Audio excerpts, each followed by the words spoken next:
Coming up on Bill Smith, Lasting Impressions. It's a job that many envy. Focusing in on Chicago's biggest sports stars. I've been with the Bears 35 years, with the Bulls 35 years, the Blackhawks 11. In 1995, Bill Smith's love for photography took him to Southeast Asia. My favorite country is Cambodia because it's like a National Geographic newsreel. But while on a trip with his wife Lauren, they witnessed the unthinkable. It's a horrific scene where you have a couple thousand people and children roaming around this garbage dump. Many would have walked away and never looked back, but Bill and Lauren did not. You would never be happy with yourself if you walked away from it. It is bad. What happened next turned into a dream come true for hundreds. I love Bill and Joe. Plus, the day Bill and Lauren never thought would happen. And something made me turn around, and Sam just smiled at me. I firmly believe it was destiny. This is the story of hope and inspiration. Bill Smith, Lasting Impressions, and it starts now. Hello everyone, I'm Chuck Garfien, and welcome to Bill Smith, Lasting Impressions. If it's true that a picture is worth 1,000 words, then the focus of this show could write a very compelling and dramatic book. It follows the journey of Bill Smith, a longtime photographer here in Chicago, who when it comes to sports, has seen it all. It all started with a camera, his, which has captured some of the greatest moments in the history of Chicago sports. If it's happened in Chicago sports, it has been seen through the lens of photographer Bill Smith. He's been there with a front row seat for some of the greatest and strangest moments in sports history. You were there when Rodman got married, or whatever that was. Yeah, I had the flight to New York for the wedding. You know, it was a big event. They actually closed down Fifth Avenue in New York. It's a dream job, but it didn't start out that way. I started in photography doing legal photography, which is sounds exciting. It's quite boring. You're taking pictures of accident scenes, and I met somebody who was the Bears photographer, and I worked as his assistant, and that's how I got started. I was thrilled shooting sports. It was so much more exciting than legal photography. And soon, Bill was in the big leagues. He's been the longtime team photographer for the Bulls, Bears, and Blackhawks. He has seen it all, and to get ready for a game, he does it all too. I get to the United Center probably around 3 o'clock, and I'll start setting up cameras. All of this work, all of this technology, preparing him for anything and everything. As you sit there, there's always 2 or 3 moments in every game that give you an opportunity from where you are to get a great shot. Now, do you get those or not? It's kind of the whole game. If you daydream for a second, you miss a shot, and that's how it is. You have to like concentrate, and you keep swearing at yourself the whole game. Some of his shots, like Jordan's classic slam at the '88 dunk contest, were easy. Just point and click. But others, not so much.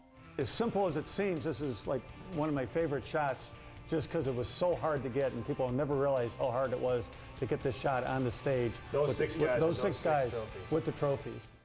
But 20 years ago, Bill's life in sports led him on a journey that started after he covered the Bears in the Pro Bowl in Honolulu.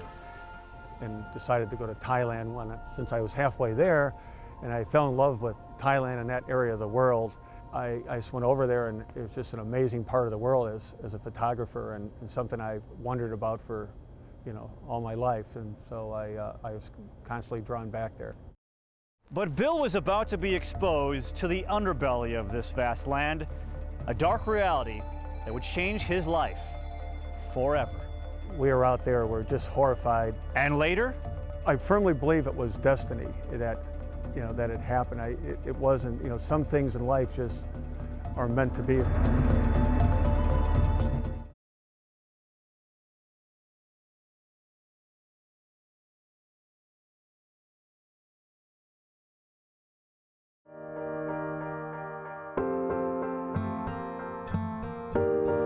Welcome back to Bill Smith, Lasting Impressions. I'm Chuck Garfien. Over the last few decades, Bill Smith has been there for some of the greatest moments in the history of Chicago sports, taking some of its greatest pictures. But it was a trip far away from Chicago with his wife, Lauren, that started a journey neither of them expected. It's a part of our world known for its beauty, but also its dark realities, which the Smiths were about to experience firsthand. What drew me to Southeast Asia was that, I'm a baby boomer and I grew up during the Vietnam War. It was just kind of forbidden, mysterious place to me. So we went to Cambodia a few times, and every time I came back from Cambodia, I'd always like my Cambodian pictures the best. It was always the most interesting to me. It was the most exotic. And it was during a trip to Cambodia in 2002 when Bill and his wife Lauren traveled off their normal path. We go on motorbikes there. Instead of a car taxi, you have what they call a moto taxi. So my moto taxi driver said he would kind of watch what I'd take pictures of, and he kept saying, "You want to go see the children?" And I said, "What are you talking about?" He goes, "Go see the children." I said, "All right, let's go see the children." And it was here where their lives would never be the same. And he brought me out to the Phnom Penh garbage dump, and he wanted to show me the plight of these children whose families live at the garbage dump.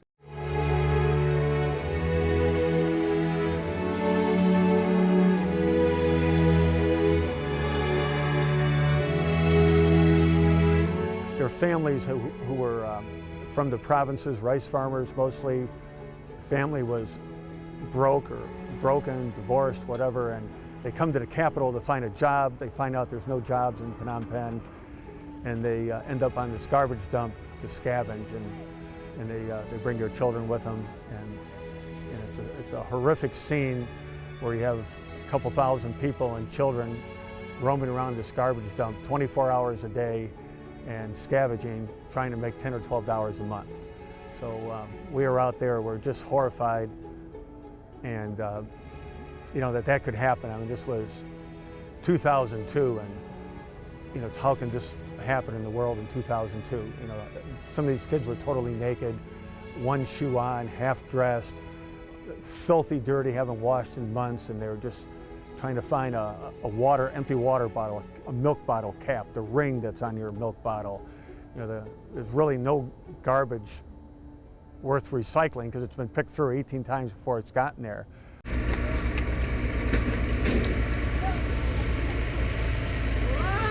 And we were in tears, and we went back to the hotel, and I don't think we talked for a couple hours. We were just shocked. They couldn't believe it, couldn't forget it, and couldn't stand by and do nothing about it. It's not something you can walk away from, not at all. I mean, you would never be happy with yourself if you walked away from it. It is bad. I mean, it smells, obviously. It's 97 degrees, it's humid, you can just brush the flies off you, there's rats and snakes, and it is nasty.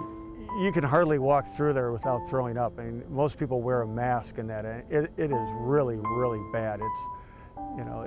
It's unbelievable that it's allowed, the government allows it, and it's very easy to really say, I want to help somebody. No one would just walk away. It's not, I don't think it's possible. So the next day, Bill and Lauren returned to the garbage dump, prepared to do something extraordinary. We thought, Lauren says, well, let's go pick out one little girl, and we'll just, she'll win the lotto tomorrow, and we'll say, we'll help you, and we can't help all these people. We have no idea how to, nor the financial means, but we can sure help one. And they chose a girl named Shrena, who they had seen working in the dump, her face covered in dirt, her clothes tattered, and walking barefoot. We called her over. She was terrified of us. And we asked her to go back to her house. We talked to her mother and asked if, we told her what we wanted to do. We'll make a deal with her. We would support her and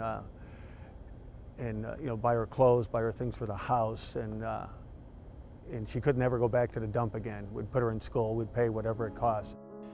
The Smiths also decided to support her sister, Salim, but without any support system anywhere nearby, they entrusted their cab driver, a man they had just recently met, by giving him the money to help the two girls.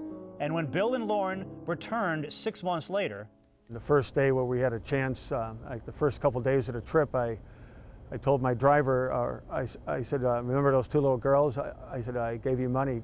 He goes, yeah. He goes, I did what you told me. You know, I said, you put them in school? And he said, yeah. I said, let's go see, you know, let's go. He took me to the school and we went upstairs and there they were. Blue skirts, white blouses. you probably didn't even recognize them. Stood up, repeated. No, we recognized them, but they, I remember Shrina stood up and repeated the alphabet to us. She was so proud. Said her ABCs, and that's, you know, that's basically how it started. When we return, Bill and Lauren's trips to Cambodia are about to become something more. A mission. Pretty soon we had 20 kids, all just paying cash, praying that the money's going to the right place. And later, maybe the greatest surprise of all. Maybe they picked us out. That somehow it was just meant to be. We're back in a moment.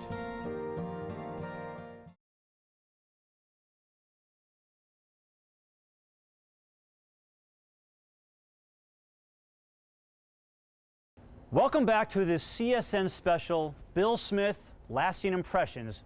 I'm Chuck Garfien. In our previous segment, we showed you how Bill had traveled to Cambodia with his wife and came across a garbage dump where hundreds of kids were picking garbage. The Smiths started supporting two children from the dump, two sisters. And when the Smiths returned home to Chicago, they soon realized that many people wanted to help. Like our friends and relatives started giving us money, like, well, you know, how much money did you give them? I don't know, $200. Well, here's $200, pick out a child for me. And that, you know, and so we went back and we picked out a couple more. And then, you know, and every time we went back, that happened. And pretty soon we had 20 kids.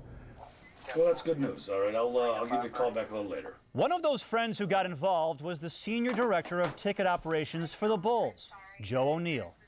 As more of us got involved and more children were being supported, you know, I think we knew, and Bill kind of knew, that we had to find a direction and you know, to do a better job for the children. In the beginning, the Smiths supported the children from the garbage dump with books, tuition for English school, and household needs. But they all lived in horrible conditions with no running water or electricity. My longtime friend, Joe O'Neill, offered to host a fundraiser at his country club for me.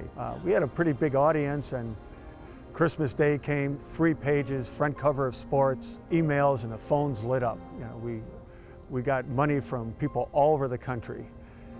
And pretty soon, Joe was on his way to Cambodia to experience the impoverished conditions himself. I guess you had an image of what it was like, but how much did it exceed it when you actually were there and saw, for instance, the garbage dump, the poverty that goes on there? Nothing prepares you for the garbage dump. I've raised 3 children. You know, children should be in school, they should be playing soccer, they should be playing baseball. To look at 6 and 7 and 8-year-old kids in the middle of a garbage dump, walking barefoot on glass, through chemicals, through the most horrific conditions where I physically would get sick when I would walk in there. In fact, it happened while Joe was filming this video.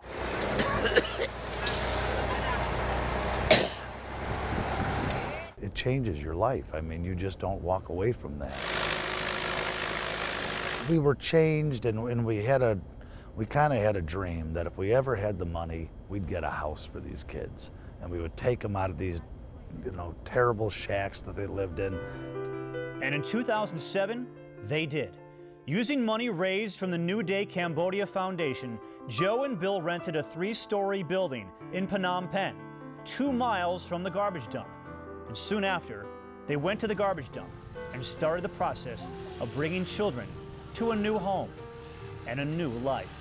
We'll take care of her, all her medical needs and everything, but she has to live at the center and can no longer work at the garbage dump. Okay. In this month. All right. But until we're no more, yes. Can't work at the dump anymore from right now on. No. Absolutely no. They cannot. When you go there, Is this like a second home to you now?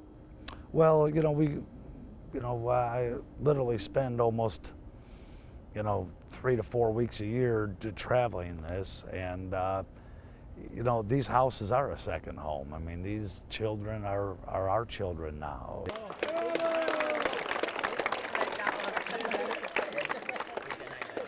Do they look at you like you're Santa Claus? Like, here comes Santa Claus, here to help us and save us. And you'd have to see the scene when Joe and we come there twice a year, and it's quite a scene. I mean, there's signs all over the house, banners, all the kids are lined up. It's just tears everywhere. It's an amazing scene when we come there. I mean, we love the kids love us, and they've given back to us more than we've given them. Believe me, it's like having 96 kids, and the kids are just so endearing. I mean, we have quite a group. We have our own or MTV beach house, or it's like our own version of Real World. I love Bill and Joe. There's like so many stories going on. It's just, I never want to leave when we go there. It's just so much, I can't wait to get out there to see the kids. We don't want to leave at night. And to show their appreciation, the kids in the center put on a show for their heroes.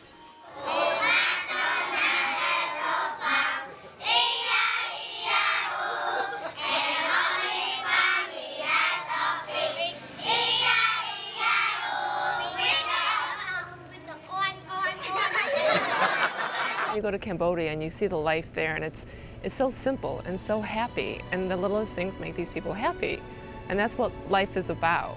And so it's great to experience that. I mean, and then you come back and you're still in that world for about a month, but then you get wrapped up again in the materialistic things. But I think you always see the world in a different way, what the world should really be and what it's all about.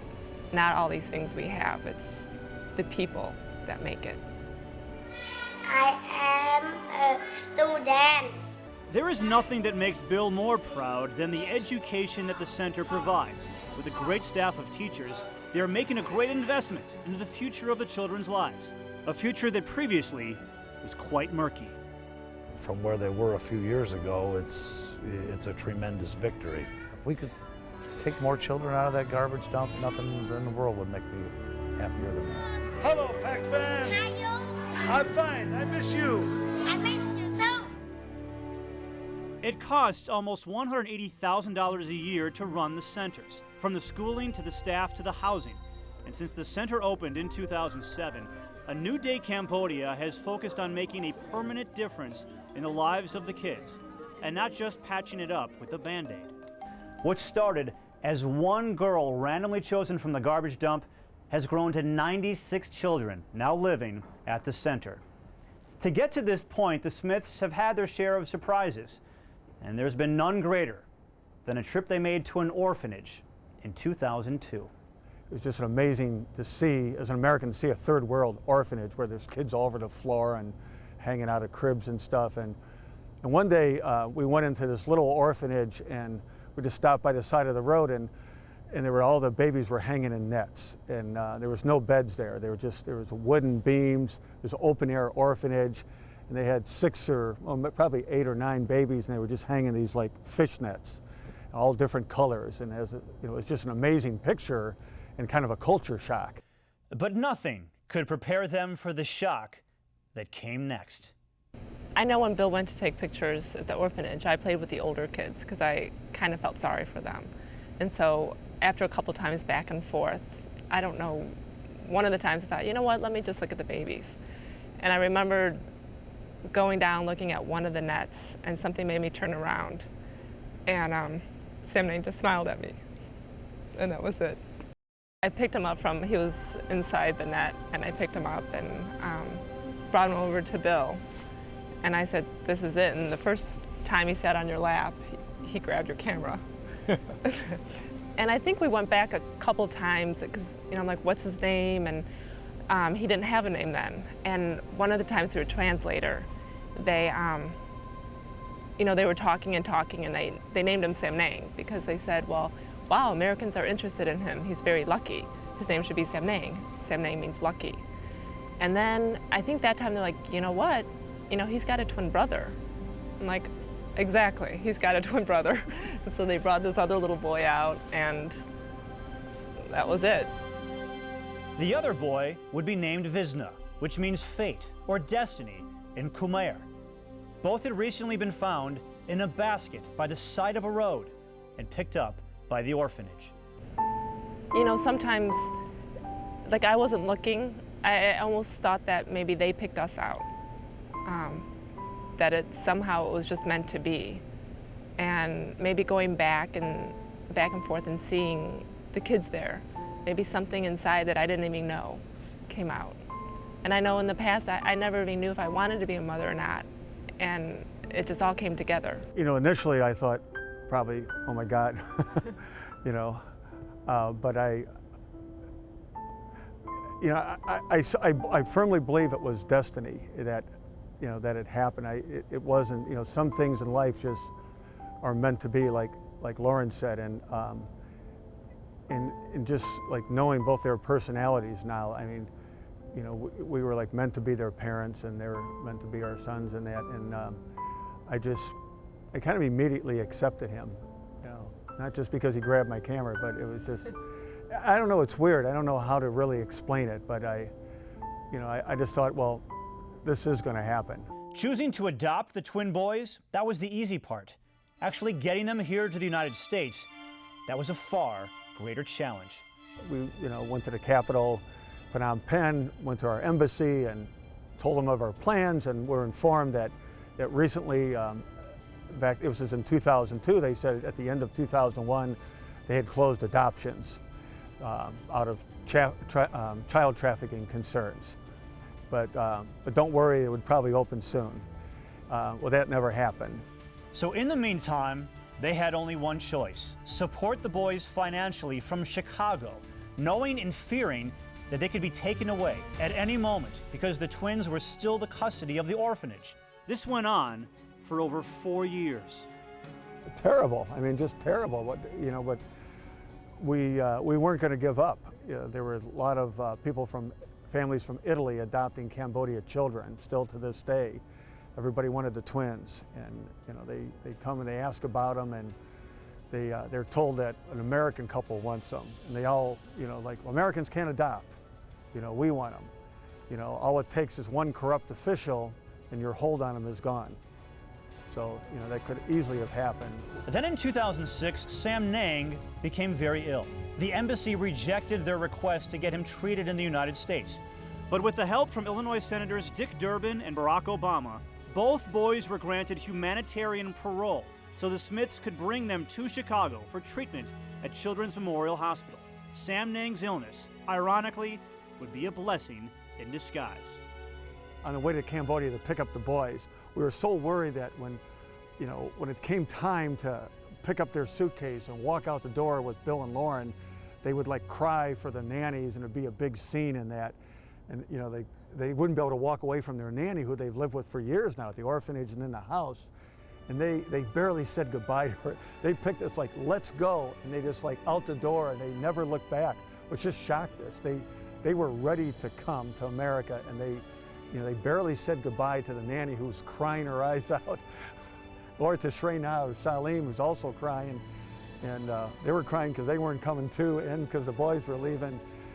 But Sam Nang and Visna they were just gone, and they knew in their heart that they were coming here and never looked back, which I was surprised. They were so excited. I mean, I was nervous because I thought, I can't imagine being a 4.5-year-old and just trusting your whole life to these people that you love, but how do they know where they're going?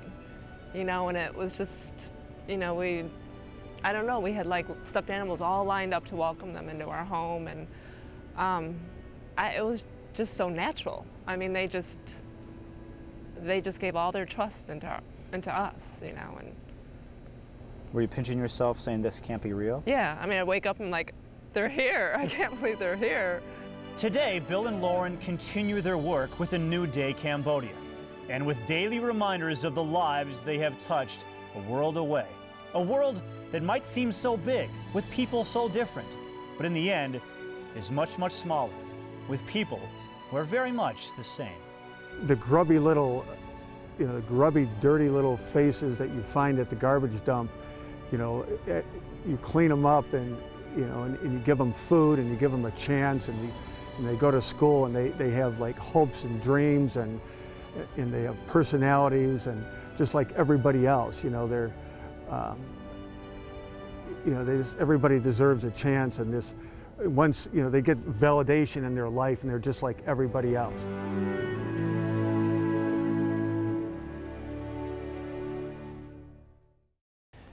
Well, we can thankfully say that garbage dump in Cambodia closed last year. Unfortunately, a brand new garbage dump has since opened.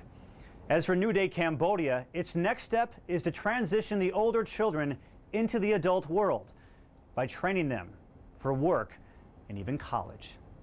To donate to A New Day Cambodia, log on to their website, www.anewdaycambodia.org, or you can email them at info@anewdaycambodia.org. I'm Chuck Garfien. Thank you for watching.